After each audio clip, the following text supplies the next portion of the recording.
prosseguimento aqui, vou passar a palavra agora para o professor Glauco Arbix, que é professor titular do Departamento de Sociologia da FEFELESH USP. Ele é o coordenador do Observatório de Inovação do Instituto de Estudos Avançados da USP e também um dos coordenadores da Rede de Pesquisa Solidária, que é um grupo de especialistas que está acompanhando e analisando a efetividade das políticas públicas de enfrentamento da pandemia.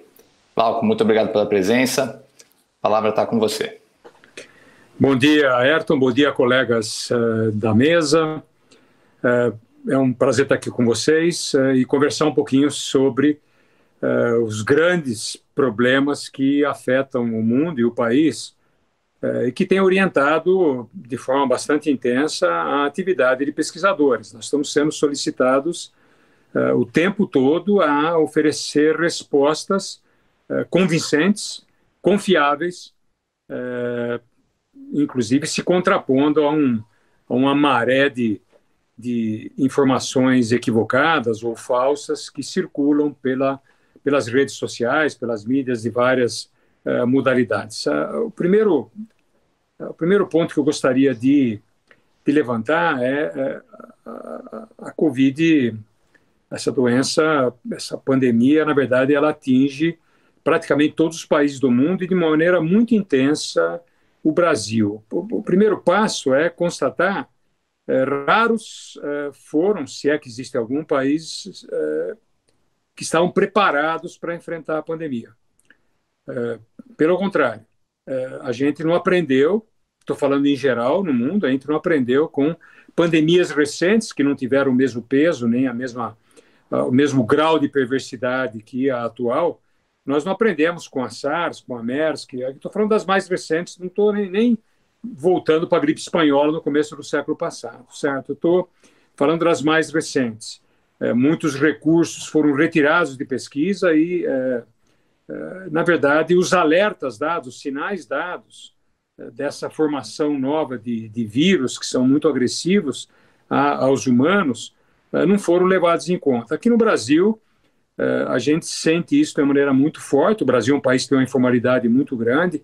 O Eduardo Haddad pode dar os dados mais precisos, são mais de 40% das pessoas que exatamente trabalham nessa informalidade, o que dificulta qualquer tipo de atuação mais intensa, por exemplo, para efetivar o distanciamento físico dessas pessoas. Elas vivem de oferecer seus serviços, seus produtos na rua, às vezes moram em casas com um cômodo, com um aglomerado, com um número grande de pessoas. Não é só um problema de má vontade, ou problema de incompreensão, ou problema da má informação, tudo isso existe, mas é fundamental que a gente observe as dificuldades naturais que essas pessoas têm para cumprir regras mais estritas de distanciamento.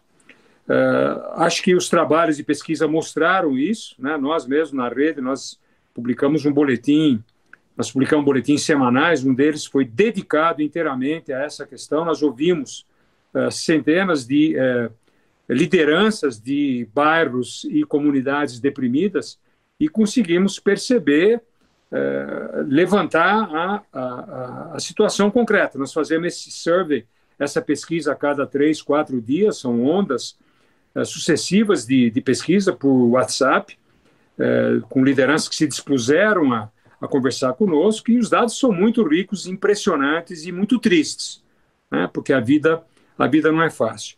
A ciência, a atividade científica tem procurado ajudá-los. E essa é uma grande surpresa, e uma surpresa positiva. A comunidade acadêmica no mundo todo se mobilizou, o que me permite afirmar que a maneira como se faz ciência, como se faz pesquisa no mundo, ela se alterou profundamente durante a pandemia e, eu acredito, ela tem espaço muito grande para se alterar depois. É verdade que é um espaço em disputa, mas tem muita coisa que tende a mudar. Eu dou alguns exemplos para vocês. O sistema de cooperação, as formas de cooperação, elas explodiram na universidade e em centros de pesquisa. Uma multiplicação. É só olhar a USP.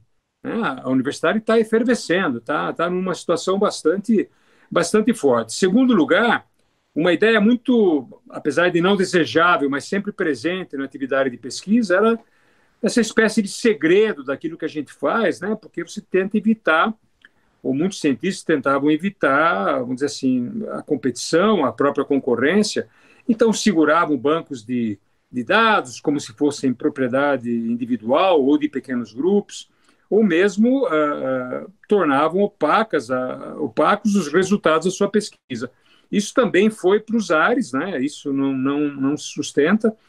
Se a gente olhar para a questão das fronteiras nacionais, né, que muitos governos atualmente, inclusive o brasileiro, defende ou tenta se defender daquilo que chama a globalização, que seria o mal, e exaltando as fronteiras nacionais. Bom, para a ciência isso nunca foi um problema, e agora mais do que nunca apareceu. Veja, eu não estou falando só que a ciência sempre fez isso, em parte, porque, por exemplo, o governo chinês exaltou muito e tentou segurar as suas atividades dentro das suas fronteiras e não conseguiu. Os primeiros papers sobre a Covid nasceram na China e foram colocados publicamente, né?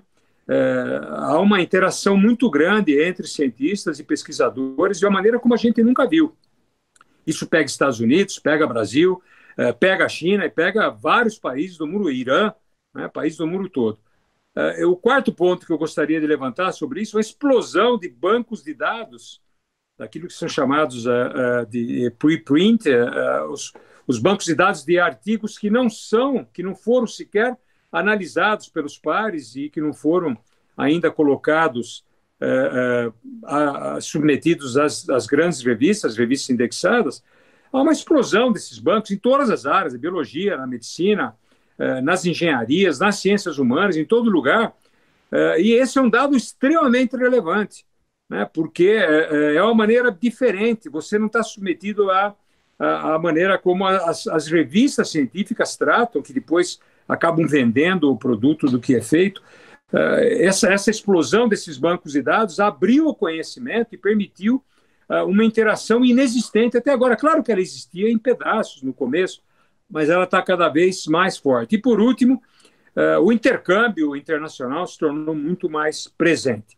O lado triste dessa matéria, no caso do Brasil, diz respeito a uma fraqueza enorme no investimento. Eu não falo só do volume do investimento. O levantamento que nós fizemos, nós publicamos um boletim, uma nota técnica grande sobre isso especificamente. Para vocês terem uma ideia, países como os Estados Unidos aumentaram em cerca de 4% diretamente para a Covid, para a pandemia, como investimento público na pesquisa, tentando mitigar os efeitos da pandemia. 4% daquilo que normalmente se investe todo ano em pesquisa e desenvolvimento. O Canadá aumentou em 12%, a Alemanha em 7%. Eu estou dando exemplos dos países que nós comparamos. Aqui no Brasil, eu não estou falando do volume, que a gente sempre investiu menos do que esses países. Mas aqui no Brasil é bom que a gente saiba, houve vários, e estão em curso ainda, em andamento, vários editais, mas, primeiro, são raros aqueles que têm dinheiro novo, ou seja, dinheiro que foi orientado para a pandemia. Então, se está usando recursos de orçamento. Segundo lugar, mesmo recursos orçamentários, a esmagadora maioria dos editais ainda não concluiu. Veja, nós estamos em junho. Eles não ofereceram, significa que os recursos não chegaram nem nas empresas, quando é o caso de incentivar a pesquisa e desenvolvimento, e tampouco chegaram na universidade e nos grupos de pesquisa. Claro, eu não estou falando dos pequenos projetos de 10 mil, 15 mil reais, estou falando de projetos substantivos, né? As agências de fomento, que foram algumas, como a FAPESP aqui em São Paulo, foram rápidas em abrir novos editais, elas não modificaram de uma maneira satisfatória os seus processos internos, de modo a acelerar os resultados para que esses recursos chegassem e irrigassem a malha de pesquisa. Então, essas são questões tristes que a gente vê que poderia ser melhor e que devem modificar o funcionamento da ciência para que, efetivamente, a ciência tenha o seu lugar, a pesquisa tenha a relevância que ela tem. Hoje, muita gente olha para a ciência como uma tábua de salvação, mas ninguém faz milagre. Não há nada instantâneo, não há nada repentino, pelo contrário, é um trabalho permanente e sistemático de investimento. O Brasil não está bem nessa fotografia, como em outras, mas o Brasil, nessa em especial, está devendo muito, apesar dos avanços que a ciência brasileira obteve com seus poucos recursos, sendo muitas vezes criticada abertamente e exposta à execração pública por autoridades do governo federal. Mesmo assim, o Brasil foi um dos primeiros países do mundo a sequenciar o genoma do vírus. O Brasil foi um dos primeiros países a isolar em laboratório, aqui na USP, inclusive, aliás, os dois casos na USP, a isolar o vírus, permitindo a disseminação de testes da própria doença pelo Brasil afora. Então, é isso que eu queria falar numa primeira abordagem. Eu agradeço muito a oportunidade a todos vocês. Espero que a gente faça um bom debate. Perfeito, Glauco. Muito obrigado pelas colocações. É impressionante mesmo o quanto que a ciência brasileira está conseguindo fazer com um pouquinho de recurso que tem.